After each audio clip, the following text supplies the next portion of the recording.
500 000 personnes qui sont confrontées à l'illettrisme et la moitié de ces personnes exercent un emploi, sont en activité professionnelle. Et on s'est dit que pour que les employeurs puissent se mobiliser, prendre conscience de l'existence de ce problème dans les entreprises, on allait proposer un service en ligne qui permet, à travers une série d'une vingtaine de questions, d'avoir les idées claires sur la situation de l'illettrisme dans son entreprise. Autrement dit, Evagile permet aux entreprises d'avoir une idée de la part de risque qu'elles ont d'être confrontées au problème de l'illettrisme, de bien mesurer les coûts cachés que représente l'illettrisme. On ne se contente pas de renvoyer à l'entreprise la part du risque d'illettrisme, on lui propose aussi d'être mise en relation avec son OPCO et on lui propose des ressources pour qu'elle puisse entamer la première étape pour construire des parcours de formation pour ses salariés. D'installer un observatoire de l'illettrisme au sein de l'agence, observatoire de l'illettrisme et de l'électronisme aussi.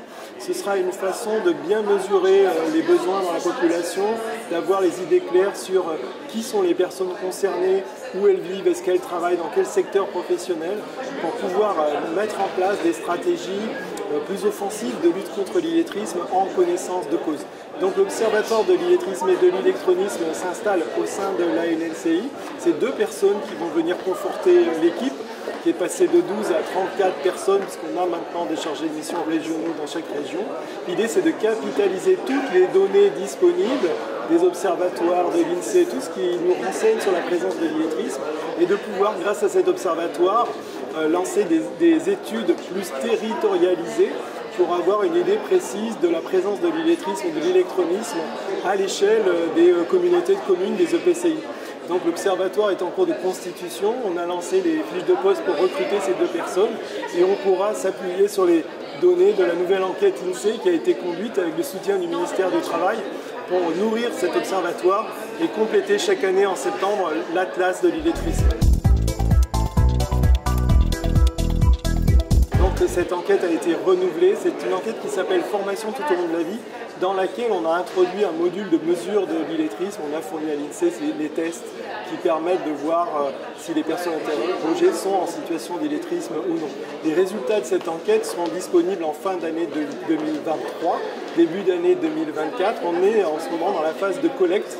Donc il y a un échantillon de 15 000 personnes interrogées au domicile par les enquêteurs de l'INSEE. On est dans la correction des dictées, le traitement des exercices pour pouvoir disposer de données réactualisées. C'est important de dire que la précédente enquête remonte à 2012.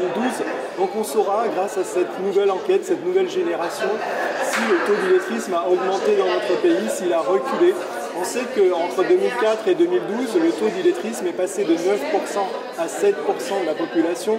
C'était 3 100 000 personnes, c'est 2 500 000 personnes en 2012, mais on avait besoin de disposer d'indications plus précises, réactualisées, nouvelles, pour pouvoir agir sur tous les territoires en connaissance de cause. Donc on attend avec impatience les résultats de cette enquête.